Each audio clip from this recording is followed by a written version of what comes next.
Well, hello guys, welcome back. It's kind of late at night. In fact, I kind of probably look like I got out of bed, but they say teach what you know. And since I told you in the previous video what not to do with Loki, here's something you can do.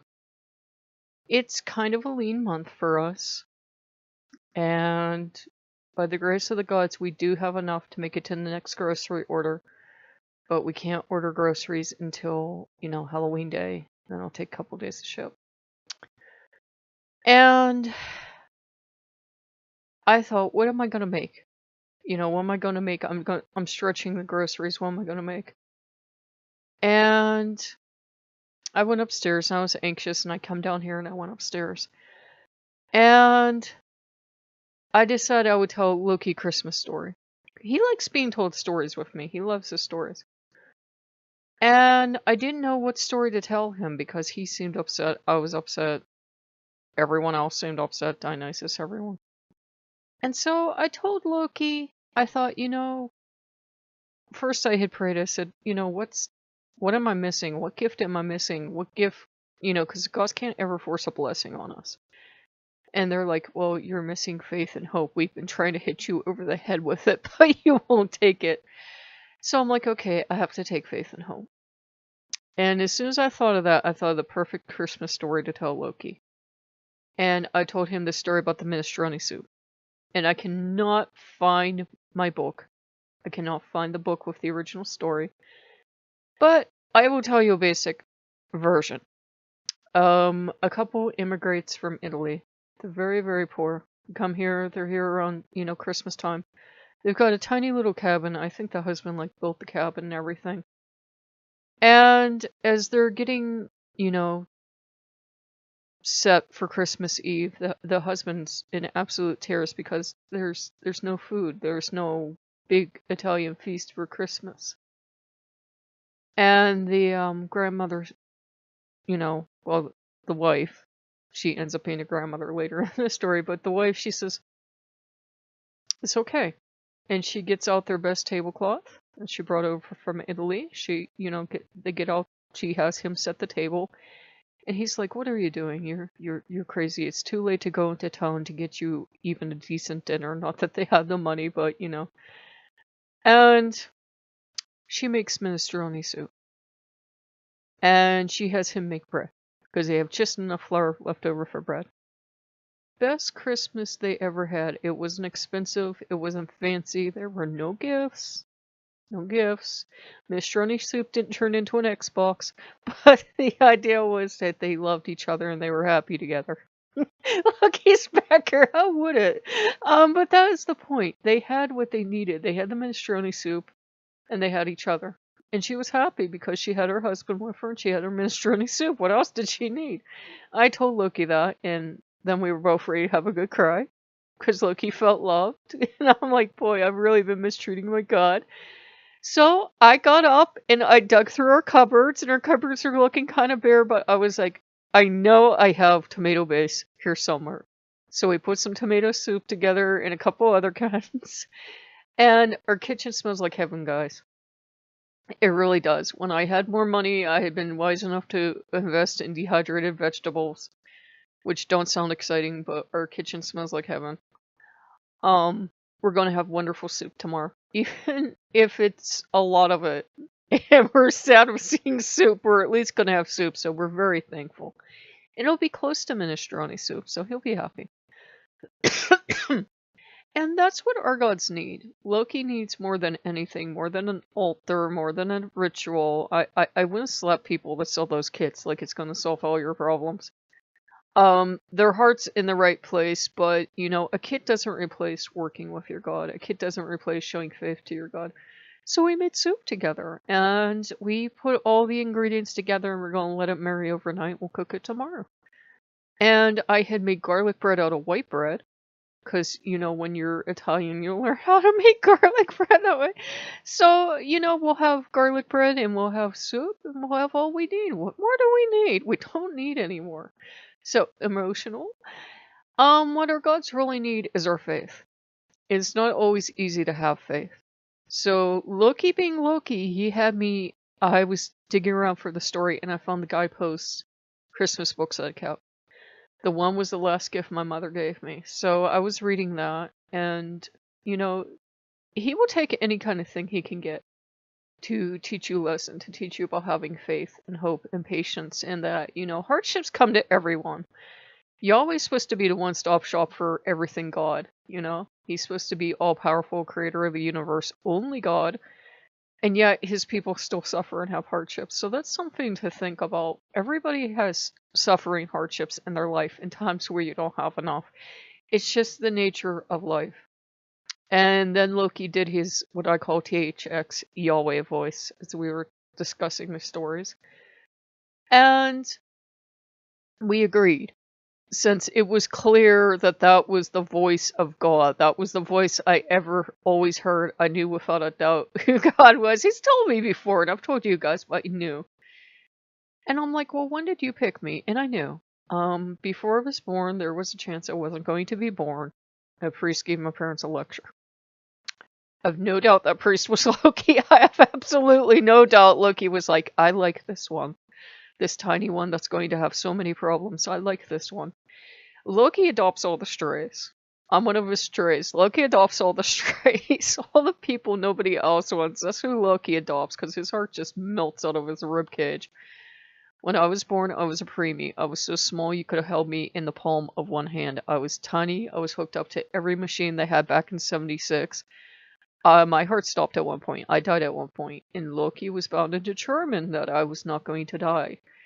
And I've had so much stuff happen in my life, guys. I've been to the point of I didn't know where the next meal was going to come from. I've been to so many accidents that should have killed me. One time my mother and we were in a store and they were above us with this plate of glass, and I don't know how, but the plate of glass shattered. I forget if it was like a window being installed or what. We should have died, but I felt this cloaked gray figure throw the cloak over me and my mother, and we were protected. We should have been dead. Been in a car crash, should have been dead. They said they had no idea how the car didn't collapse on us.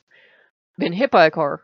I died. I checked out that time. I came back because Loki drugged me back. Not that I was appreciative. I was a real bitch about it, but he drugged me back.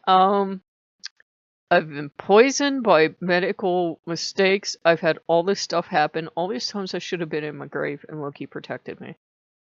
No, he was, he can get deeply emotional. And he was deeply emotional, and they were all deeply emotional because we live in this kind of society that promises us a Hallmark happy ending, that all of a sudden everything will be great. Nobody really likes to talk about when it's not so great, when maybe the happy ending is you're just treading water. Hey, we're treading water. We're doing okay. And so I said, the one sacrifice I can make, I had thought, for the holiday, I was going to buy one more video game title. I thought, you know what? I'd rather see my God happy. So we're going to invest in food. And he's really after me now. We saw this in this, guidepost, and they're Christian stores, and he doesn't care. Onion soup for Christmas. And he's like, I'm like, okay, if we find beef stock and chicken stock, we can make it. It'll probably be beef bouillon and chicken bouillon, but he really won't care. As long as he can get a little taste of soup for Christmas, he'll be happy. And I'm like, oh, thank the gods. He's such a cheap god. So that's all he wants. And we've decided we're going to celebrate Christmas because it's literally his holiday, because he's always been my God. When I would be in church and be praying, I would not feel anything from the church, but I would feel God's presence kind of like behind me, because Loki was always with me. So, it's literally his holiday. So we agreed, now that he's brought me full circle, we'll have Christmas. We'll still have a quiet observance at Yule, but Yule just isn't my thing. For decades, I've celebrated Christmas. It's something that comforts me. It'll still be fairly secular, but we'll celebrate it with good food and spending time together and reading stories. And I told him, I should get back into reading. I used to read for hours every night, and I stopped. And I started playing more and more video games and watching more and more YouTube. And I said, you know what, we can get back into that. We can get back into more reading. So, what Loki needs most of all is, faith, in him even when it doesn't seem easy, and to have love for him, and to accept the blessings of hope and faith and love from him. Because he can't hit us with it. He would like to. He would like to force us to take it, but no God can force you to accept a blessing. As almighty as they can be, they can't force you to take a blessing you won't take. If you won't take a healing, if you won't take a blessing of faith or hope or comfort, they can't make you take it. We have to be open to accept the gifts. That's why we have prayer. That's why we have magic. Magic is just fancy prayer that you just spent $30 on candles and herbs for. Good for you. That's why I told people and nobody ever liked it, and which is why I stopped trying to write Wiccan articles. I said the longer you go on, you realize it's having faith in your god or goddess, whomever you're working with. Candles are nice. You don't need them. Altars are nice. You don't need them. I'm very visual, so I try to have altars. You don't need them. You don't need them. You don't need candles. You don't need herbs. You don't need all these elaborate spells. You don't need any of it. You need a working relationship with your god or goddess is what you need if you're going to practice Wicca the way I do, by working with a god or goddess or more than one. That's what you need. That's the most important thing, is to walk with your god or goddess. When people tell me things like, I really hate nature and I really want a quick fix, I know they're in trouble, because it's not a quick fix. It's the same exact thing as going to church or going to synagogue or going to mosque. It's the same exact thing. It's the same exact struggles with faith. It's the same up and down relationship. And no amount of candles or spellcraft or library of books, and trust me, all older witches have a library of books, is going to fix that. It's walking day in day in your faith with Loki. You're not always going to make it. You're going to fall a lot. We all fall a lot. But you can always get back up. That's the point. So I hope you guys liked the video, but I was like, that's something I think would be timely to share with people, because, you know, since I told them the Minestrone soup story, we both had a good cry, because it reminds you of what's important. It wasn't important to have all this stuff. It wasn't important to go in town to have a fine meal. It wasn't important to have like a rich thing and a Christmas tree, and I think they like literally brought a twig in from the woods. It's what they did in this story, or all this other stuff. They had each other. There's nothing maudlin or sappy or cliche about that. That's actually the real meaning of the holiday, is to have each other. That's the real meaning of Yule, too, in case you missed it, is to have each other, to be truly thankful for the gifts we have, to not be crying because we don't have 50 new games, or in my case, or, you know, a new this or new that. We just have to have faith and pray. We all have struggles. And so, you know, if you like what you see, like, comment, and subscribe. And it's not always easy with Loki, but it is worth it. He's being real sweet and adorable today, and tomorrow he'll be an insensitive jerk and will be wanting to dunk his head in the soup, but that's life with Loki. So I will see you guys later. Bye-bye.